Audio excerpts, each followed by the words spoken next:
एक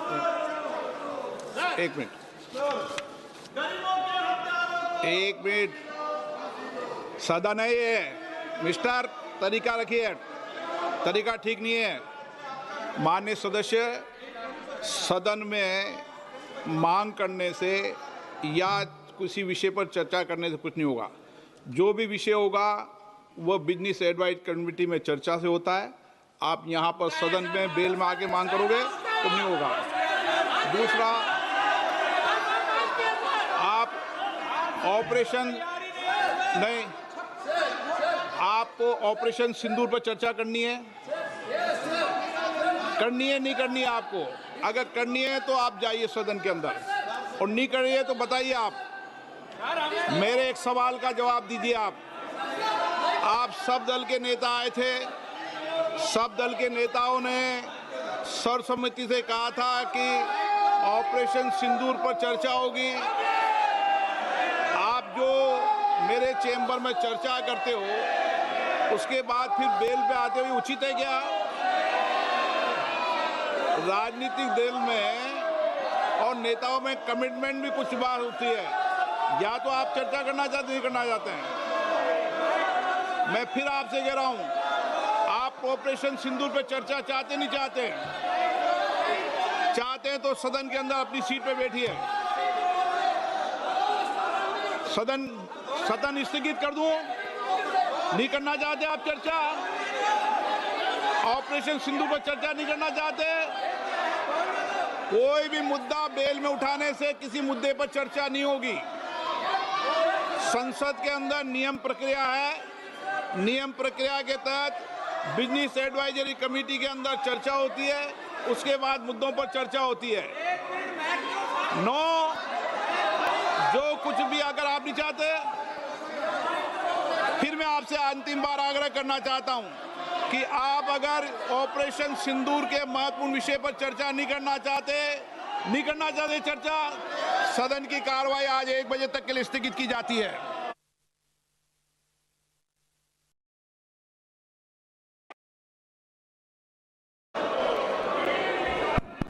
माननीय अध्यक्ष महोदय, मैं सम्मानित जिनका एक लंबा अनुभव टूरिज्म सेक्टर को लेकर के है, उन्हें जो प्रश्न आज सदन के पटल पर रखा है, मैं माननीय सदस्य का ऐसे महत्वपूर्ण प्रश्न के लिए आभार और अभिनंदन करता हूं।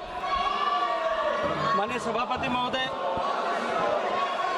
माननीय प्रधानमंत्री जी ने मिशन लाइफ की अवधारणा, कि लाइफस्टाइल फॉर एनवायरनमेंट की अवधारणा हम सबको दी है कि हम प्रकृति और पर्यावरण के घटकों की सुरक्षा करते हुए, उनकी चिंता करते हुए अपना जीवन जिए। उसी अनुक्रम में मिनिस्ट्री ऑफ जल शक्ति के सैनिटेशन डिपार्टमेंट ने, जब मैं उस मंत्रालय में काम कर रहा था, हमने एक इनिशिएटिव लिया था कि टूरिज्म सेक्टर में भी उसको और अधिक सस्टेनेबल बनाने के लिए हमने ग्रीन लीफ रेटिंग की ऐसी व्यवस्था की थी ताकि ऐसे टूरिज्म सेक्टर की ऐसी प्रॉपर्टीज, एसेट्स, होटेलियर्स जो अधिकतम सस्टेनेबल प्रैक्टिसेस को अडेप्ट करते हैं, उनको हम जिस तरह से होटल्स का कैटेगराइजेशन 1 सितारा, 2 सितारा, 3, 4, 5 सितारा में होता है, इसी तरह से सस्टेनेबिलिटी प्रैक्टिसेस के आधार पर उनका कैटेगराइजेशन किया जा सके। और उसका परिणाम ये हुआ कि उसके चलते हुए बहुत सारी सस्टेनेबिलिटी प्रैक्टिसेस को अब होटल्स ने अडेप्ट करना शुरू किया है। आप सब ने अनुभव किया होगा अपने प्रवास के समय कि अब होटल्स ने लिनन को रीयूज करने के लिए कस्टमर से जो है उनका ध्यान आकर्षित करना प्रारंभ किया है। इसी तरह से आजकल प्लास्टिक बॉटल्स को एलिमिनेट करके लगभग सभी स्टार होटल्स ने अपने यहाँ ग्लास बॉटल्स, रीयूजेबल बॉटल्स को यूज करना शुरू किया। ऐसे अनेक तरह की गुड प्रैक्टिसेस अब जो है होटल्स ने प्रारंभ की है। इसी के साथ साथ में जो डिमांड साइड के साथ साथ, डिमांड साइड में भी सप्लाई साइड के साथ साथ में अब सेंस ऑफ अवेयरनेस आए, इसको लेकर के भी हमने एक प्रयास प्रारंभ किया है जहां हमने टूरिस्ट को ज़्यादा एनवायरनमेंट फ्रेंडली और सस्टेनेबल प्रैक्टिसेस को अडेप्ट करे, इस दृष्टिकोण से जागरूक करने के लिए विभिन्न प्रयासों को प्रारंभ किया है। आज उसके भी कुछ स्तर तक परिणाम दिखाई देते हैं। हम राज्य सरकारों के साथ मिलकर के इसको और अधिक नीचे के गहराई तक ले जाने के लिए काम कर रहे हैं। माननीय सदस्य ने डैशबोर्ड बना करके भविष्य में इस तरह से इंसेंटिवाइज करने का सुझाव दिया है। मैं माननीय सदस्य के सुझाव का स्वागत करता हूं। निश्चित रूप से विचार करने के योग्य है।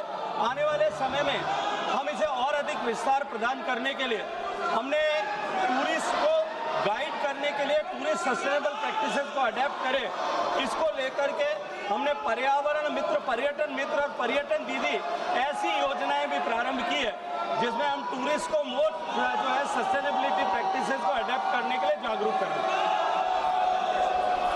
Sir, I would like to ask a second question.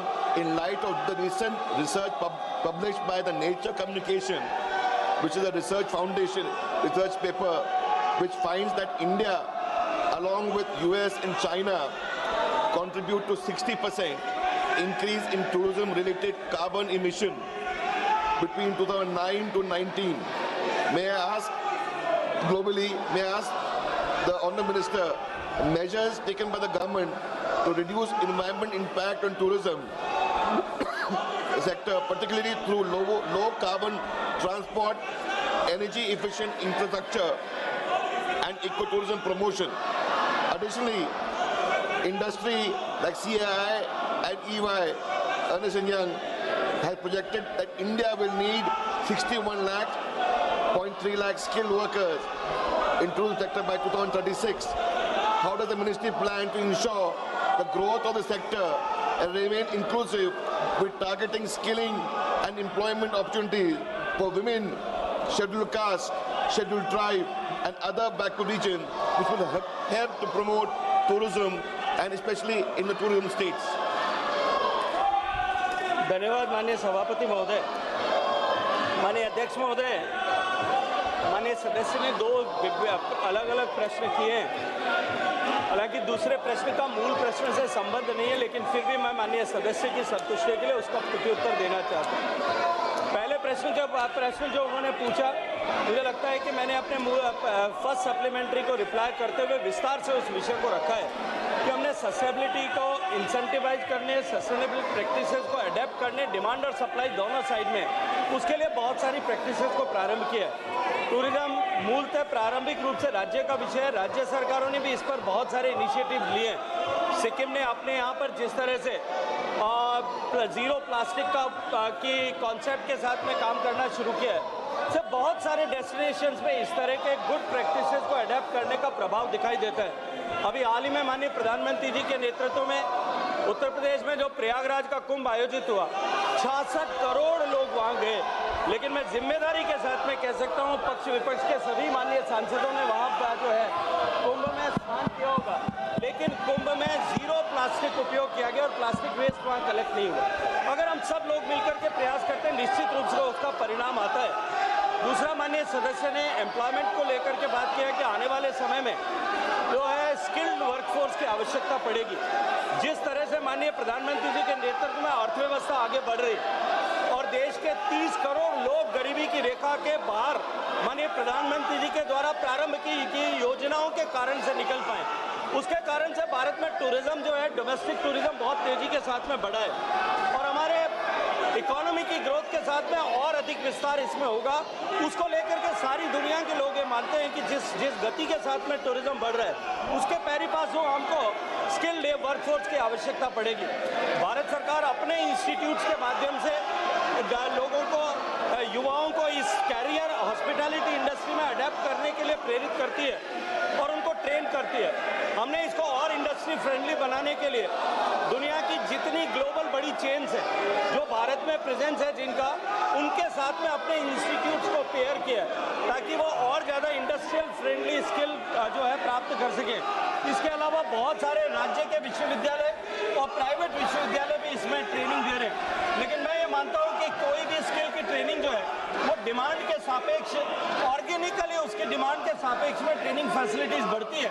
जैसे जैसे ट्रेनिंग फैसिलिटीज़ की आवश्यकता बढ़ेगी, मुझे लगता है सरकार के क्षेत्र में, राज्य सरकारों के द्वारा और यूनिवर्सिटी एकेडमिया के द्वारा इसको एड्रेस करने के स्वाभाविक रूप से प्रयास होंगे, लेकिन निश्चित रूप से मैं ये मानता हूँ कि जिस गति के साथ में भारत में टूरिज्म बढ़ रहा है, आने वाले समय में भारत में टूरिज्म जो है वो एग्रीकल्चर के बाद में सबसे ज़्यादा एम्प्लॉयमेंट का कंट्रीब्यूटर होगा।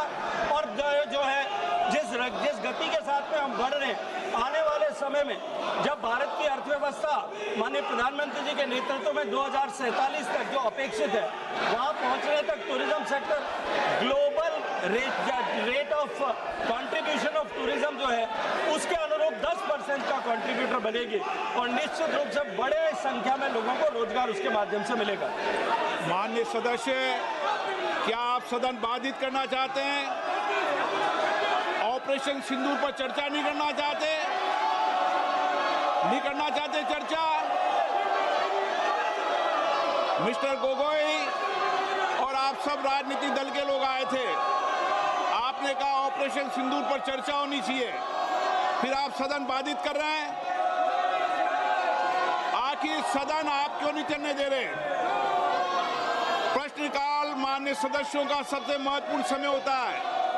आखिर देश जानना चाहता है कि आप प्रश्नकाल क्यों स्थगित करना चाहते हैं, क्यों आप प्रश्नकाल के अंदर नियोजित बाधा करना चाहते हैं। माननीय प्रतिपक्ष के नेता, आपके दल के नेताओं को समझाओ, इनको सदन में पर्चे फेंकने के लिए, तख्तियां लाने के लिए नहीं भेजा है।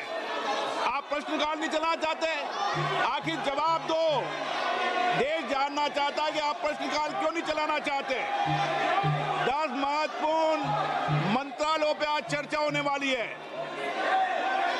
शिक्षा, पर्यावरण, वित्त, श्रम, ऐसे महत्वपूर्ण विभागों पर चर्चा होना चाहती है। सदस्यों का समय होता है, आप प्रश्नकाल नहीं करना चाहते। आखिर क्यों प्रश्नकाल स्थगित करा रहे हो आप? क्यों सदन के अंदर नारेबाजी, तख्तियां और पर्चियां फेंक रहे हो? ये सदन के अंदर मर्यादा आपकी? देश देखना चाहता है कि आप नियोजित तरीके से सदन को बाधित करते हैं, संसद की मर्यादाओं को गिराते हैं, गरिमा को गिराते हैं। आप चर्चा नहीं करना चाहते, आप मुद्दों पर विषय नहीं रखना चाहते, प्रश्नकाल पर माननीय सदस्यों को बोलने नहीं देते आप। ये तरीका आपका उचित नहीं है। मैं फिर आपको आग्रह कर रहा हूं, सदन की मर्यादाओं को बना के रखो।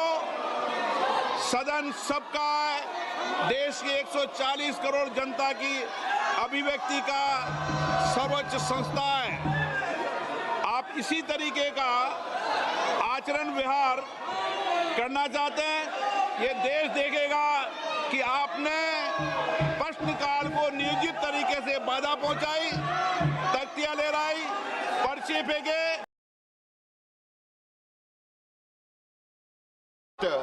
May I ask the Honourable Minister whether the government intends to establish a comprehensive tourism sustainability index similar to the Niti Aayog SDG index to track parameters such as employment generation,